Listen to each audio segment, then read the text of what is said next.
Здравейте, уважаеми зрители! 9 юни, историческа дата, вторник, 19:35. Нормално започваме с 5 минутки закъснение.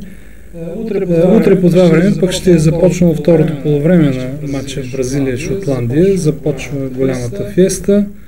Ще ви кажа нещо, което смятах да ви кажа накрая. Не знам дали за успокоение и радост на някои или за неудовлетворение на други, но предаването Рефлекси ще спре по време на световното.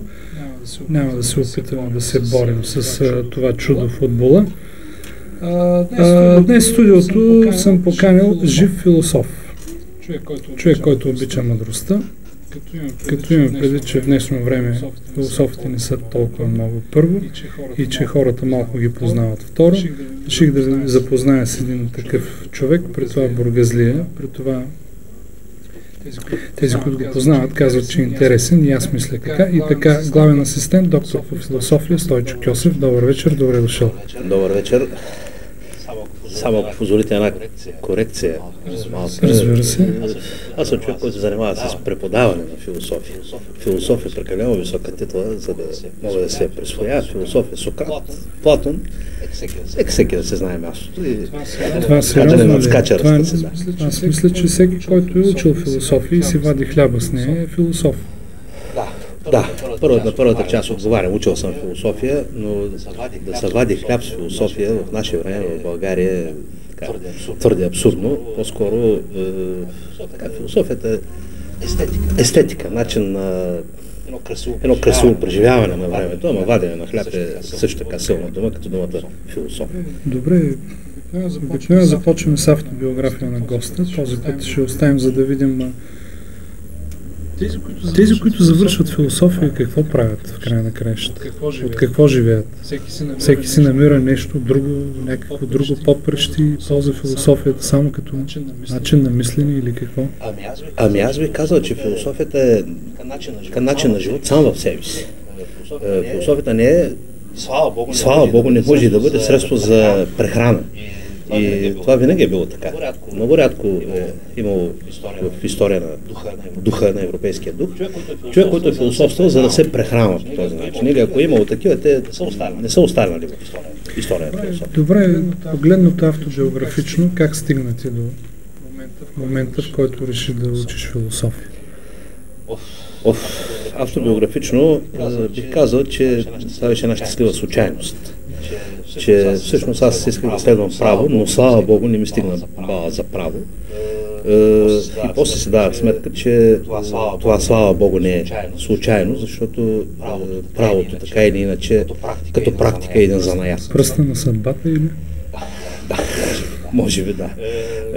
Недостатъчно високия бал да се оказва пръста на съдбата, защото сега въпреки определените затруднения, които човек има с една такава професия да осигурява прехрана на семейството си и определените предимства, които би имал, ако е юрист, аз не бих искал да бъда юрист. Не за мен работа, не подценявам ролята на юриста, но не за мен. Все пак автобиографични данни? Ами да, ще се опитам да бъда така кратък и суховат. Роден съм на 17 ноември 1954 година. За любителите на зодиакалните идентификации бих казал, че аз лично се преживявам като принадлежащ към зодията крокодил. Значи това? Въпрос на лично преживяване. Мисля, че това какво значи, много ясно се вижда на екрана, така че какво да коментирам. Завършил съм английска гимназия в Бургас, след това естествено си минах през служба, след това слава Богу бях приет в философия, завърших философия в Софийски университет, след което бях на едногодишна специализация, след което в продължение на 3 години бях редовен аспирант към философски факултет, защитих докторската си дисертация. Имам 3 деца, най-силното ми желание е те да бъдат живи и здрави и по възможно щастливи. Дъщеря ми тази година вече е абитуриентка, приятел студент, момчетата ми са 9-ти клас на математическа гимназия. Така от частта от биографията си, която бих нарекал публична, най-много държа на биографията си на учител, в продължение на вече близо 20 години. Винаги по един или друг начин успявам да бъда и учител, много си обичам работата и много си обичам учениците, още повече, че от 5 години имам възможността да предавам в най-добрата гимназия на най-добрите ученици, в английска гимназия Бургас, и така смея да кажа, че преподаването на философия за мен прави. Добре, аз разбирам твоята скромност, но не мога да разбера защо не беше споменат Бургаски свободен университет. Цялата тази история. Да. Бих казал от скромност. Наистина. Добре, да стига толкова. Аз каня хора тук, за да ги представим на зрителите, за да видят кой пък Стойчо Кьосев беше кандидат за кмет. Добре. За Бесио. Да. Бързам да кажа. Ноември 89-та година. Знам, че там някъде горе някакви хора нещо правят. Знам, че те го правят против мен, но нито знам кои са, нито знам защо го правят, нито желая да знам защо го правят. Това си тяхна работа. Аз ще се опитам да се справя с моя свят, с моя живот, в който на далеч по-важни работи. Бесио е между важните работи.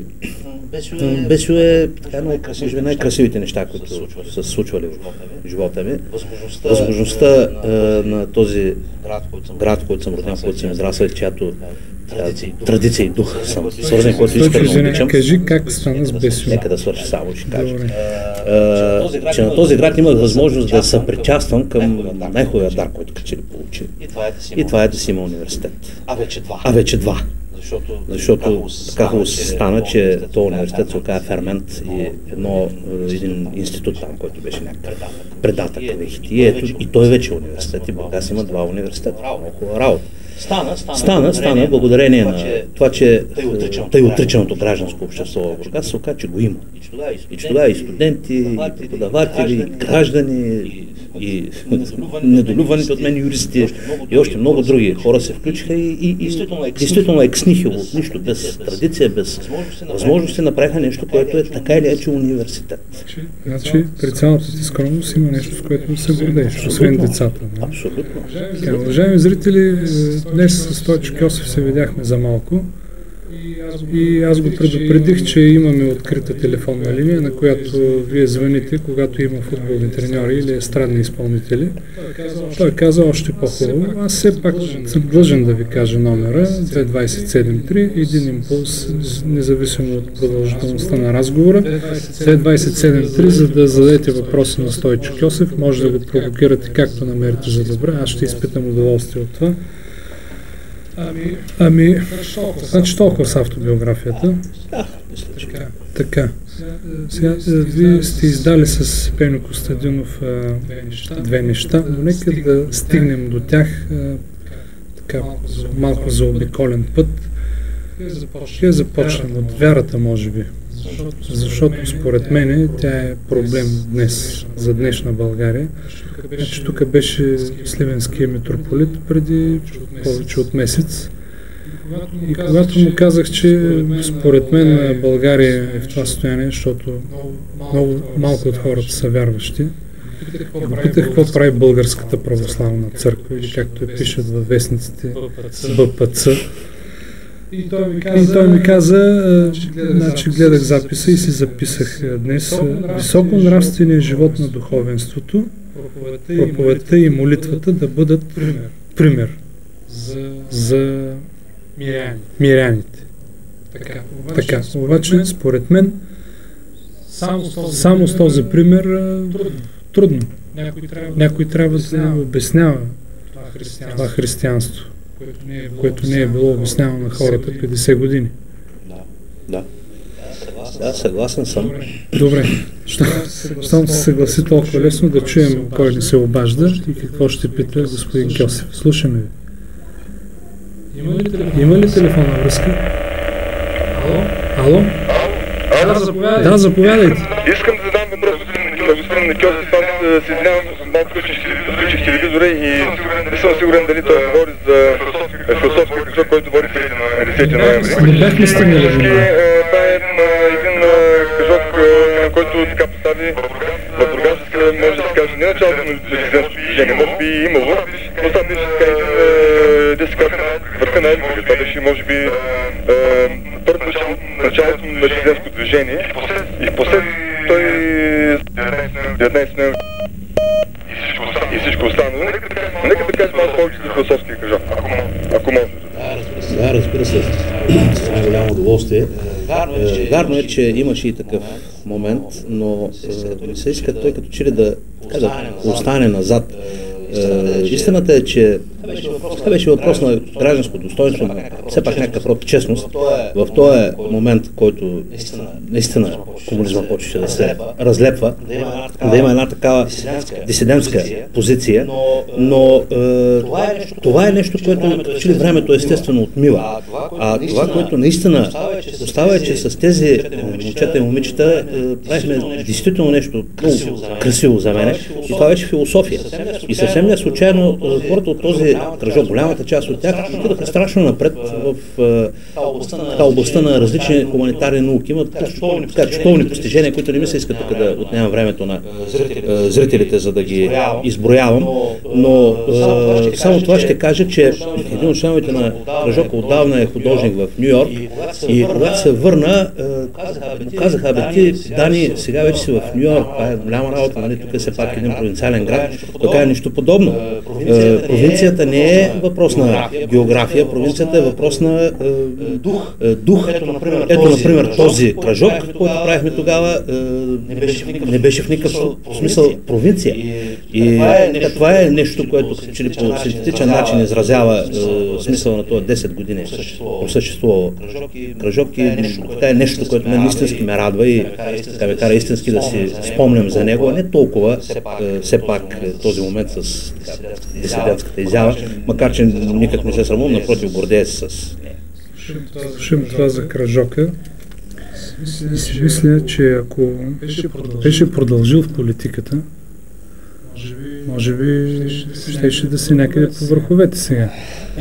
И освен това, тези хора, които са били в този кръжок, без да ги познавам, без да знам кои съм сигурен, че не са сега във властта или някъде по етажите. В същото време, значи като говорихме за лошия пример на православните свещеници, каза митрополита, че те трябвали да имат високо нравствен живот, за да хората да ги последват, което не е така. А в същото време виждаме и всички знаят, че има депутати, даже бих казал от всички групи парламентарни, които гласуват с по 5 карти. И това се приема за нещо естествено. Коментар? Моята версия, да. Аз ще опитам едно по едно да говоря съвсем накратко. Първо, ще помоля нашия зрител да изчака малко на линията. Никак не съм съгласен с тезата, че бих могъл да бъда някъде високо по политическите иерархии, по простата причина, че политическата иерархия се нуждае не от личности, тя се нуждае от служащи, тя се нуждае от апаратчици. Пред нас или навсякъде? До голяма степен навсякъде, но при нас в особена мяра. И истината е, че аз винаги съм декларирал, че не желая да бъда професионално да се занимавам с политика. Дори в първите години, когато 19 ноември беше актуален, много често не сърдих моите приятели и колеги. Кога стига с тези декларации, ние сега с политика ли се занимаваме, ами аз професионално с политика не искам и не мога да се занимавам. Също така, вярно е, че никой от тези момчета и момичета в клуба, които бяха, не отидаха в политическите структури, но сметка на това невероятно израснаха в различните университетски равнища и то по чудесен начин. Що се отнася до нравствения облик, аз имам една теза, доколко е валидна, времето ще покаже.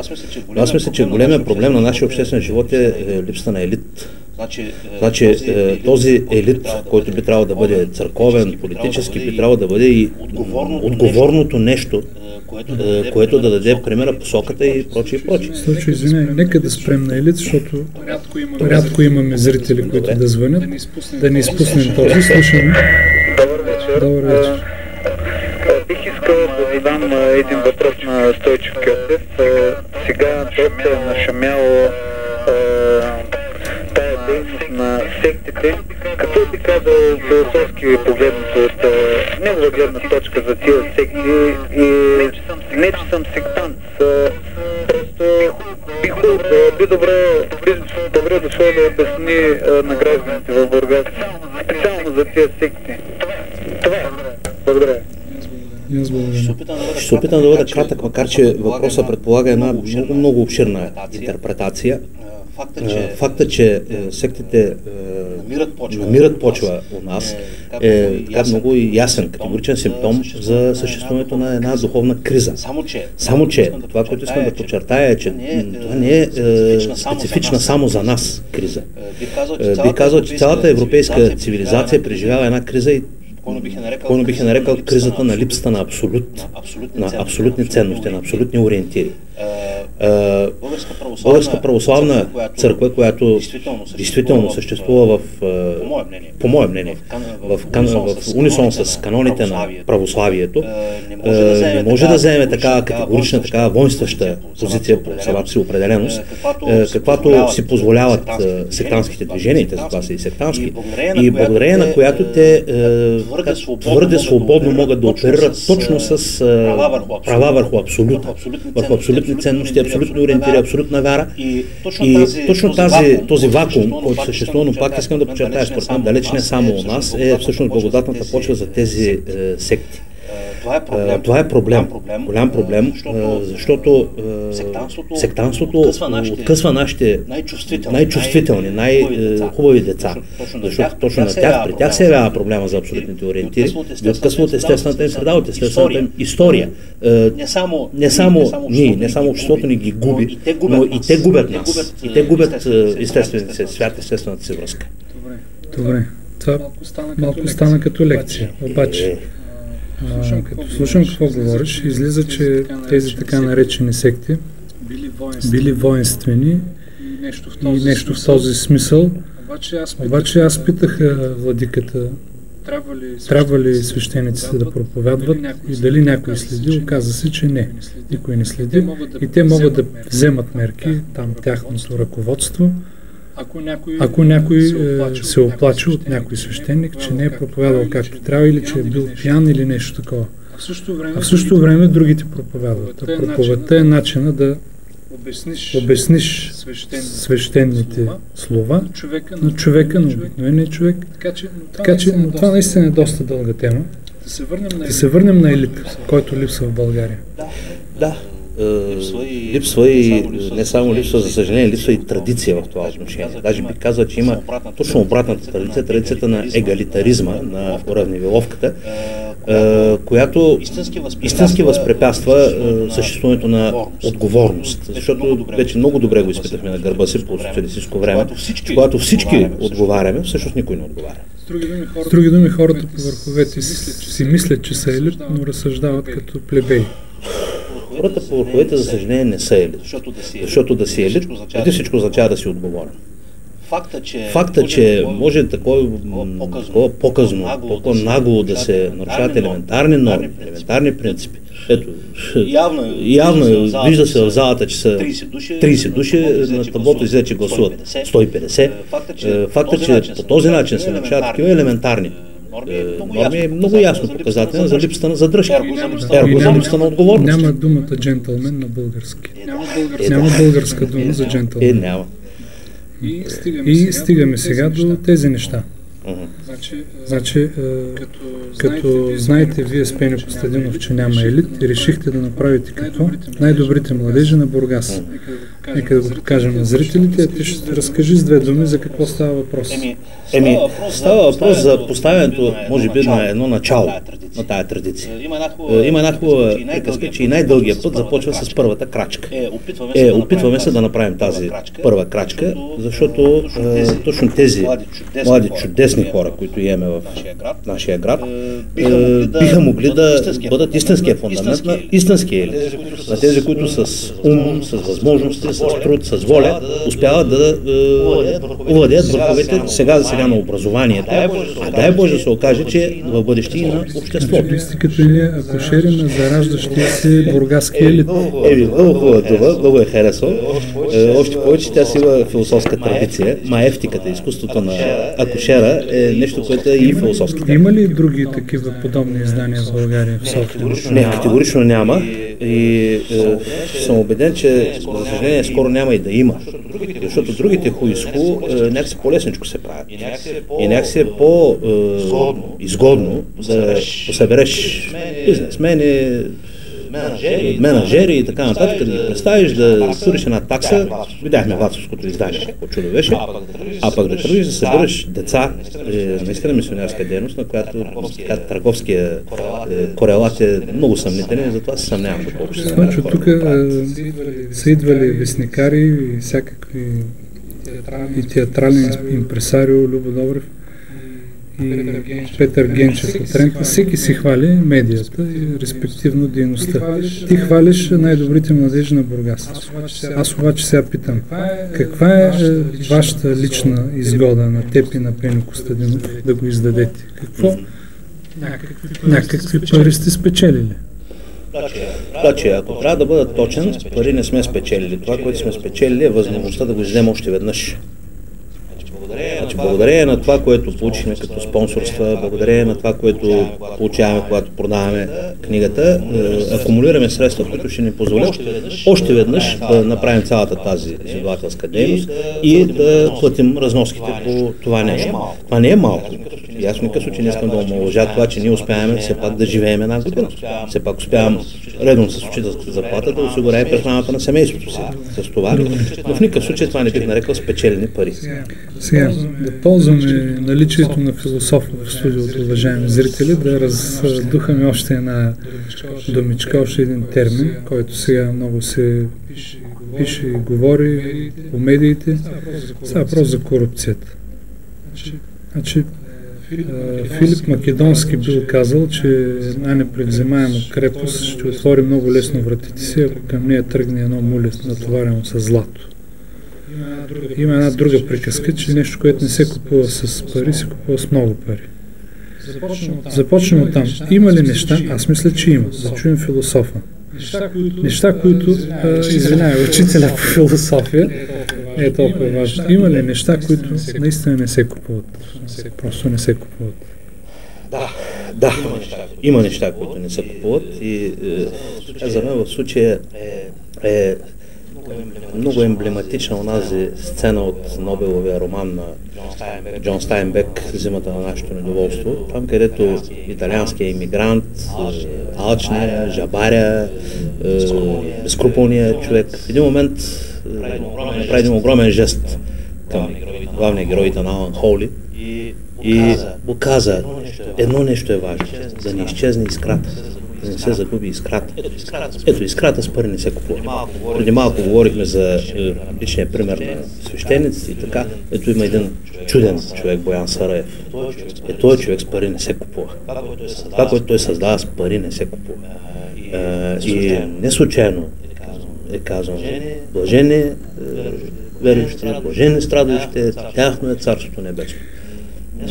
Не случайно е казано. По-лесно Камила ще мине през иглени уши, отколкото богаташ. Добре, нека да слезем на земята сега. Ти говориш почти като проповедник, обаче аз мисля, че духовното състояние на българския народ е ужасяващо. Няма идеи, или много са малко хората, които работят за идеи, всеки работи за хляба си или пък за бизнеса си, как да спечели повече пари. Какъв е изходът според теб? Въобще има ли светлина в тунела, само че този път не за икономиката, а за българския дух? Все пак мисля, че има. Все пак факта, че един град, който не е столица, като Бургас, в едно такова ужасяващо трудно време, успя да създаде една система и една книга, в която да видя най-добрите си деца, показва, че тази вековна българска добродетел, любовта към децата си съществува. Беше една много хубав пасаж в един английски пътепис, където се коментира, това е още 18 век, ако не се лъжа, където се коментира, че най-хубавата сграда в едно сръбско село е кръчмата, а най-хубавата сграда в едно българско село е училището. Аз мисля, че това ще ни изведе, че колкото и да е лошо, колкото и да са трудни нещата, вярата, че децата ще учат, децата ще се просветляват, е нещо, което ще ни изведе на друма на европейския живот. Тези твои думи бяха идеални за край на предаването, но все пак имаме още 2 минути. Значи тук, преди да вляза, се сетих и си го написах, сега ще го кажа. Два израза заедно. Ти имаш една минутка да кажеш нещо по въпроса. Достоинството на бедния и самочувствието на заможния. Става въпрос за България, разбира се. Много хора са бедни, просто са бедни. Аз мисля, че големият проблем на България, който е така много тясно свързан с липсата на елит, е липсата на самочувствие. В много отношения това може да се види, но като че ли най-симптоматично е точно при богатите. Като че ли се чувстват длъжни въпросните богати да непрекъснато да демонстрират благоденствие, арогантност, което е от той по-ярък пример за липса на самочувствие, здраве покажи. Комплекс му казват някой. И това, което още Левски нарича първите хора, България, по-богатите, по-заможните, така крещящо нямат самочувствие. Остава оттам нататък. Добре, но ти днес ми каза, че тук не звъняли зрителите, понеже преданието било елитарно. Аз мисля, че не е елитарно, но ако е елитарно, би трябвало и аз да имам някакъв комплекс и да го избивам тук чрез това предаване. Така се получава. Или не е така? Комплексът той е последния коментар. Трябва да има елитарно предаване. Разбира се, трябва да има елитарно. Не може би се. Ама когато човек вземе да се оправдава заради елитарното си предаване, тук вече малко почва отново да се казва егалитаризма. Не се предавам. Стана ми интересно това за комплексите, но както и да е, значи времето ни изтича. Винаги завършваме с пожелание на госта към зрителите на ЕРН. Каквото намериш за добре. Това, което бих казал, вярвайте в децата си. Това е всичко. Ако позволите да го подкрепя с един пасаж от Път към висшето общество, където Алис казваше на младия Джо Лемптън: не се страхувай да обичаш децата си. Добре. Това е хубаво за децата и аз имам 2 деца и хубаво да завършим с тези думи на господин Стойчо Кьосев. Живот и здраве, уважаеми зрители и здрави спонсори. Ще се видим след края на световното. След малко повече от месец. Аз за довиждане ще ви кажа, че любовта въобще е най-добрата форма на защита. Желая ви приятни дни и приятни нощи пред малкия екран. Довиждане до средата на юли.